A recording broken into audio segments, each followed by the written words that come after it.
भारत अर्थव्यवस्था, धन व दौलत के आकार के मामले में दुनिया की टॉप 3 कंट्रीज में आकर खड़ा हो जाएगा। अर्थव्यवस्था, धन दौलत के मामले में दुनिया में 11वें स्थान पर खड़ा था, अब जंप लेकर 5वें स्थान पर आ गया है। अब जानते हैं 2026 समाप्त होगा, 2 साल 2.5 साल के बाद हमारा भारत अर्थव्यवस्था, धन व दौलत के आकार के मामले में दुनिया की टॉप 3 कंट्रीज में आकर खड़ा हो जाएगा। यह मैं नहीं कह रहा हूं, दुनिया की बड़ी बड़ी फाइनेंशियल फर्म्स कह रही हैं, मॉर्गन स्टैनले कह रहे हैं। मैं हर चीज प्रमाण के साथ बोलता हूं, अप्रमाणिक चीज मैं कभी नहीं बोलता हूं। अब हमारे पास एयरफोर्स है, आर्मी है, नेवी है। हमारे कुछ नेवी के जो रिटायर्ड ऑफिसर्स थे वो कतर गए थे, कतर में अपना कुछ काम वाम करते थे कुछ कंपनियों में। किसी मामले में कतर की कोर्ट ने उन्हें फांसी की सजा दे दी। और बहनों भाइयों,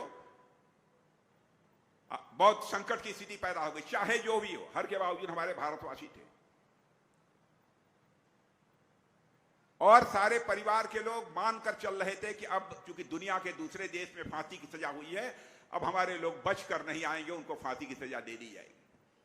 हमारे प्रधानमंत्री ने हिम्मत नहीं हारी, उन्होंने कतर के प्रेसिडेंट से बातचीत की टेलीफोन के माध्यम से। और आपको जानकर खुशी होगी कि वहां के राष्ट्रपति ने सारे के सारे हमारे जितने भी नेवी के सब सारे जवान थे जिनको फांसी की सजा दी गई थी, उनकी फांसी की सजा को माफ कर दिया बहनों भाइयों, और सकुशल वह भारत आ गए।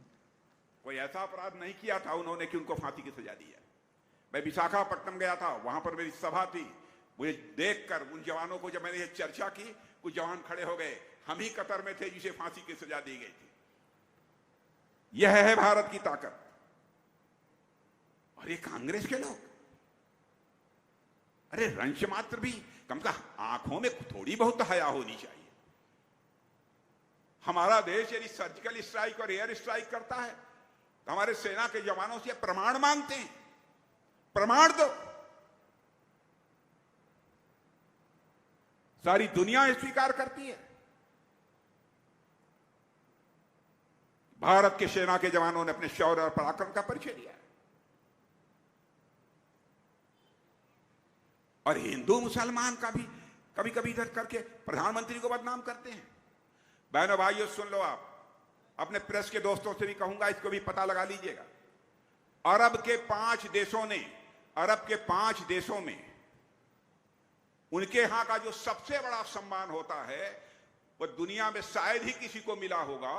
पहली बार किसी को दिया है उन मुस्लिम देशों ने, अरब के 5 मुस्लिम देशों ने अपने यहां का सबसे बड़ा सम्मान किसी को दिया है तो हमारे प्रधानमंत्री मोदी जी को दिया है।